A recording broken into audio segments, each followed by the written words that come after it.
नमस्कार, daily line के news file bulletin में आपका स्वागत है। मेरा नाम प्रशांत है। इस बुलेटिन में हम आपको बताएंगे दिल्ली के मुख्यमंत्री आज कोर्ट में शराब घोटाले को लेकर के क्या बड़ा खुलासा करने वाले हैं। बताएंगे ममता और कंगना पर टिप्पणी करने वाले नेताओं पर चुनाव आयोग ने क्या कार्रवाई की। इसके साथ ही ये भी जानेंगे कि बीजेपी के चुनाव प्रभारी और सह प्रभारी की लिस्ट में कितने नाम शामिल हैं। लेकिन उससे पहले एक नजर डालते हैं आज की हेडलाइंस पर। अरविंद केजरीवाल की रिमांड आज हो रही खत्म। दिल्ली के राउज एवेन्यू कोर्ट में मुख्यमंत्री की पेशी। सीएम पद से इस्तीफा ना देने पर हाईकोर्ट में याचिका दाखिल। बंगाल में चुनावी प्रचार को लेकर के टीएमसी का प्लान। मोदी की गारंटी के मुकाबले दीदी की गारंटी पेश करेगी पार्टी। ममता और कंगना पर टिप्पणी करने वाले नेताओं को चुनाव आयोग ने भेजा नोटिस। ईसी ने दिलीप घोष और सुप्रिया से मांगा जवाब। बीजेपी ने 12 राज्यों के चुनाव प्रभारी और सह प्रभारी की लिस्ट की जारी। सूची में 10 प्रभारी और 8 सह प्रभारियों के नाम शामिल। दिल्ली से ओपी धनखड़ को बनाया गया प्रभारी। लोकसभा चुनाव को लेकर कांग्रेस की 8वीं लिस्ट जारी। सूची में 4 राज्यों के 14 प्रत्याशियों के नाम घोषित। पार्टी ने महाराजगंज से सुप्रिया श्रीनेत का काटा टिकट। और अब बात करते हैं आज की बड़ी और अहम खबरों की। दिल्ली के शराब घोटाला केस में गिरफ्तार मुख्यमंत्री अरविंद केजरीवाल की ईडी रिमांड आज खत्म हो रही है। आज उन्हें दिल्ली की राउज एवेन्यू कोर्ट में पेश किया जाएगा। जानकारी के मुताबिक केजरीवाल शराब घोटाले को लेकर के कोर्ट में बड़ा खुलासा करने वाले हैं। यह जानकारी बीते दिन सुनीता केजरीवाल ने एक वीडियो मैसेज के जरिए दी थी। सुनीता ने कहा था कि ईडी ने उनके घर पर छापा मारा था तो महज 73,000 रुपए मिले थे।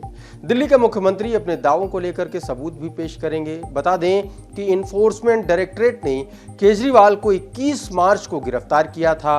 22 मार्च को उन्हें ट्रायल कोर्ट में पेश किया गया था, जिसके बाद कोर्ट ने उन्हें 28 मार्च तक ईडी की हिरासत में भेज दिया था। उधर जेल में रहते हुए मुख्यमंत्री पद से इस्तीफा नहीं देने को लेकर के दिल्ली हाईकोर्ट में एक जनहित याचिका दाखिल की गई है। दिल्ली हाईकोर्ट में आज इस मामले में भी सुनवाई होनी है। और अब बात करते हैं आज की एक और बड़ी खबर की। लोकसभा चुनाव को लेकर के तृणमूल कांग्रेस ने बीजेपी के खिलाफ कमर कस ली है। पश्चिम बंगाल की सत्तारूढ़ टीएमसी अब मोदी की गारंटी के मुकाबले दीदी की गारंटी को चुनावी हथियार बनाने जा रही है। इसके चलते पश्चिम बंगाल सरकार की सफल योजनाओं को गिनाया जाएगा। अगले महीने यानी कि अप्रैल के पहले हफ्ते में टीएमसी सरकार की 2 दर्जन योजनाओं की कामयाबी को दीदी की गारंटी नाम से पेश किया जाएगा। साथ ही तृणमूल कांग्रेस के नेता मोदी की तमाम गारंटी के खोखला होने का प्रचार भी करेंगे। ममता सरकार के वरिष्ठ मंत्री के मुताबिक पार्टी ने मोदी के गारंटी वाले जुमले को बेअसर करने के लिए ही यह फैसला लिया है। और अब बढ़ते हैं आज की अगली बड़ी खबर की ओर। लोकसभा चुनाव से पहले विवादित टिप्पणियों का सिलसिला शुरू हो चुका है और इस बीच चुनाव आयोग एक्शन मोड में भी आ गया है। चुनाव आयोग ने बंगाल की सीएम ममता बनर्जी और बीजेपी नेता कंगना रनौत पर टिप्पणी के लिए दिलीप घोष और कांग्रेस नेता सुप्रिया श्रीनेत को नोटिस भेजा है। आयोग ने कहा है कि दोनों नेताओं की टिप्पणियां अशोभनीय और गंदी थीं। इसके साथ ही आयोग ने यह भी कहा है कि दोनों टिप्पणियां आदर्श आचार संहिता और चुनाव प्रचार के दौरान सियासी दलों को गरिमा बनाए रखने की सलाह का सीधा सीधा उल्लंघन थी। आयोग ने दोनों नेताओं से 29 मार्च की शाम तक जवाब देने के लिए कहा है। और अब बढ़ते हैं आज की एक और बड़ी खबर की ओर। लोकसभा चुनाव 2024 को लेकर भारतीय जनता पार्टी ने राज्यों के चुनाव प्रभारी और सह प्रभारियों का ऐलान कर दिया है। बीजेपी ने 10 राज्य और 2 केंद्र शासित प्रदेशों के लिए चुनाव प्रभारी और सह प्रभारियों की लिस्ट जारी की है। इस लिस्ट में कुल 18 नाम है, जिसमें 10 प्रभारी और 8 सह प्रभारियों के नाम शामिल हैं।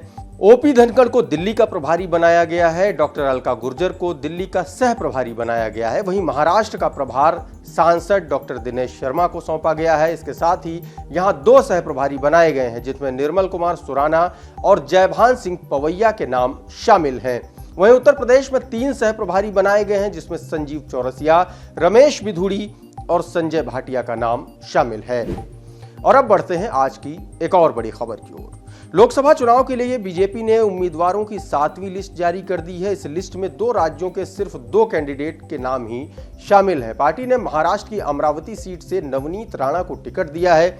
वहीं दूसरा नाम गोविंद करजोल का है, जो कर्नाटक के चित्रदुर्ग से चुनाव लड़ेंगे। बता दें कि अमरावती से सांसद नवनीत कौर राणा एक्ट्रेस रह चुकी हैं। उन्होंने तेलुगु और पंजाबी फिल्मों में काफी काम किया है। 2014 में उन्होंने राष्ट्रवादी कांग्रेस पार्टी के टिकट पर लोकसभा का चुनाव लड़ा था, लेकिन हार का सामना करना पड़ा।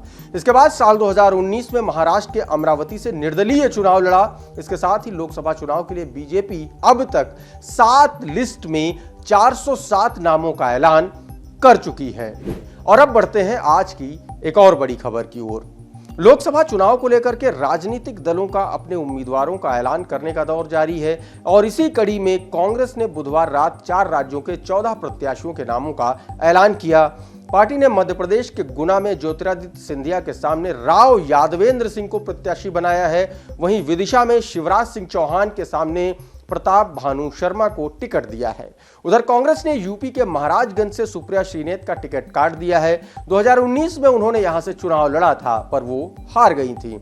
इस साल कांग्रेस ने इस सीट से वीरेंद्र चौधरी को मैदान में उतारा है। माना जा रहा है कि कंगना रनौत पर बयानबाजी के चलते ही पार्टी ने सुप्रिया श्रीनेत का टिकट काटा है। वहीं गाजियाबाद से डॉली शर्मा, सीतापुर से नकुल दुबे को उम्मीदवार बनाया गया है। इसके अलावा बुलंदशहर से शिवराम वाल्मीकि को चुनावी मैदान में उतारा गया है। वहीं अमेठी और रायबरेली सीट पर अभी भी सस्पेंस बना हुआ है। माना जा रहा है कि गांधी परिवार का ही कोई सदस्य चुनाव लड़ सकता है।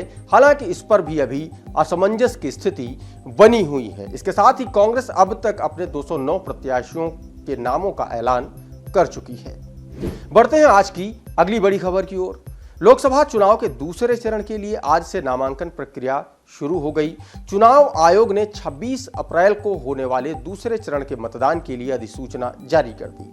अब दूसरे चरण के लिए 12 राज्यों की 88 सीटों के लिए नामांकन किया जा रहा है।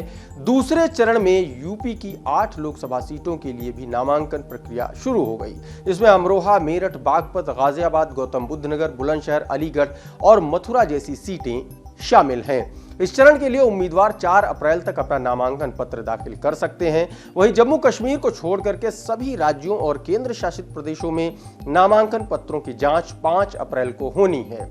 इसके अलावा नाम वापसी की अंतिम तिथि 8 अप्रैल है और मतदान 26 अप्रैल को होगा। आज के मॉर्निंग के इस न्यूज फाइल के बुलेटिन में फिलहाल इतना ही, लेकिन आप बने रहिए डेली लाइन के साथ।